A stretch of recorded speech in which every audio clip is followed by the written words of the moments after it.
Bonjour à tous et à toutes, j'espère que vous allez bien. Aujourd'hui, on va s'intéresser à l'histoire d'un sport, mais pas n'importe lequel, le football, qui est un sport collectif le plus populaire au monde. Pour les jeunes et les moins jeunes, à travers la planète, taper dans un ballon est une passion. Mais quelles sont les origines du foot? Vous voulez les découvrir? Venez avec moi. Les jeux de balle existent depuis l'Antiquité. Les Grecs connaissent plusieurs jeux de balle, se pratiquant avec les pieds ou les mains, dont les plus populaires se trouvent dans les deux cités les plus puissantes, à savoir Athènes et Sparte. Chez les Romains, on pratique également des jeux de balle tels la Pila Paganica, la Folis ou encore l'Aspartum, qui peut être vu comme l'ancêtre du rugby. Mais les sources donnent peu de détails et restent floues sur ce sport. On peut cependant voir s'opposer deux équipes sur un terrain rectangulaire dans le but d'amener une petite balle au-delà des limites du camp opposé. La forme la plus ancienne du jeu de football vient de Chine. Les Chinois accomplissent également des exercices avec un ballon qu'ils utilisent pour jongler et effectuer des passes. Cette activité, pratiquée sans but et en dehors de toute compétition, sert à l'entretien physique des militaires.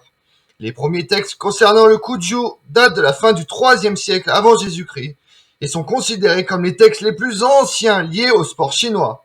Il consiste à envoyer une balle remplie de plumes et de poils dans un petit filet monté sur des tiges de bambou en utilisant le pied, la poitrine, les épaules et le dos.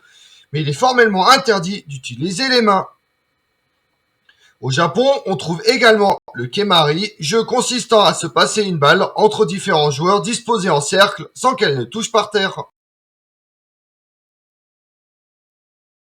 Par la suite, on retrouve la soule, s'apparentant plus à notre football.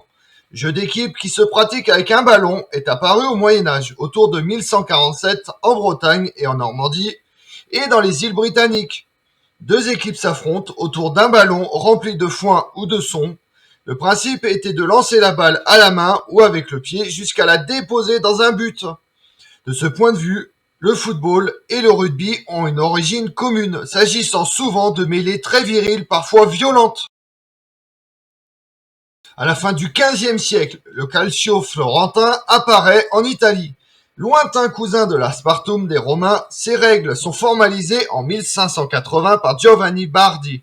Deux équipes de 27 joueurs s'affrontent sur un terrain rectangulaire avec l'objectif de marquer le plus de buts que leur adversaire pendant les 50 minutes que dure chaque rencontre.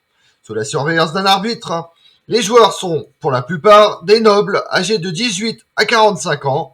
Dans la pratique, ce sport est un mélange de football, rugby et lutte moderne. Il est pratiqué activement au XVIIIe siècle avant de disparaître progressivement.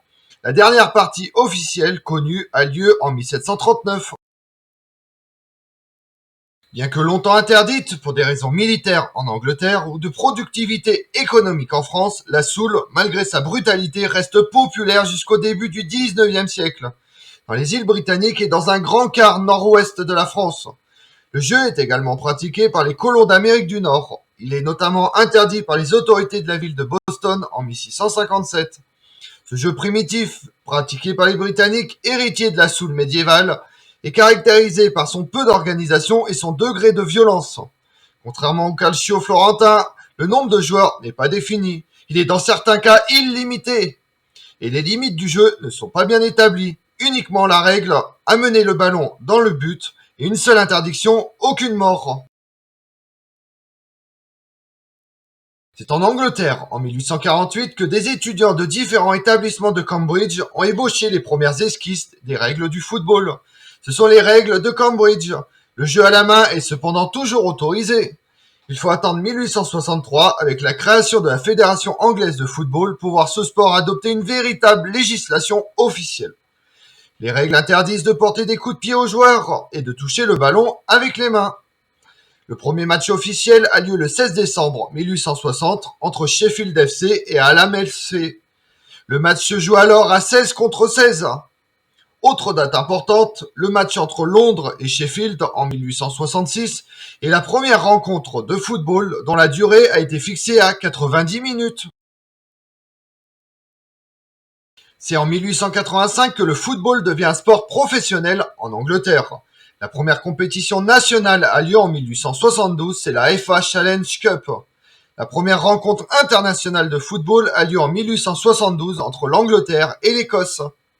À ce moment-là, si le football commence à se faire connaître en Grande-Bretagne, tel n'était pas le cas en Europe, où il demeure encore inconnu. En outre, à la différence des sports dits nobles, comme le cricket, le football est peu représenté dans les colonies de l'Empire britannique. La diffusion du football à travers le monde se fait essentiellement grâce aux Britanniques. Les ouvriers des chantiers des chemins de fer vont ainsi faire connaître la pratique du football en Amérique du Sud au cours de la deuxième moitié du XIXe siècle. L'Argentine et l'Uruguay sont parmi les premiers pays à y adhérer. En Europe continentale, les Pays-Bas créent un premier club de football en 1879. La Belgique et le Danemark font partie des premiers pays européens concernés par cette pratique sportive. Quant à la FIFA, la Fédération internationale de football, qui voit le jour en 1904 à Paris. Moins de 30 ans après, la première Coupe du monde de football a lieu en 1930 en Uruguay. C'est le président français de la FIFA d'alors qui sera à l'origine de cette compétition mondiale. La Coupe du monde se déroule avec 13 participants. L'Uruguay sera le premier pays champion du monde de football. En 1950, après une longue interruption à cause de la Deuxième Guerre mondiale, la 4e Coupe du monde aura lieu au Brésil. Comme on l'a vu, le football comme nous le connaissons a vu le jour à la fin du 19e siècle et au début du 20e siècle. Mais ses origines remontent bien plus loin dans l'Antiquité. Finalement, l'Angleterre sera la créatrice du football avec les règles et l'organisation que nous connaissons actuellement.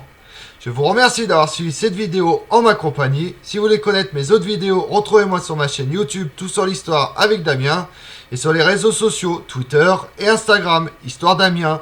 Et pensez à liker, commenter et vous abonner. Je vous remercie à tous.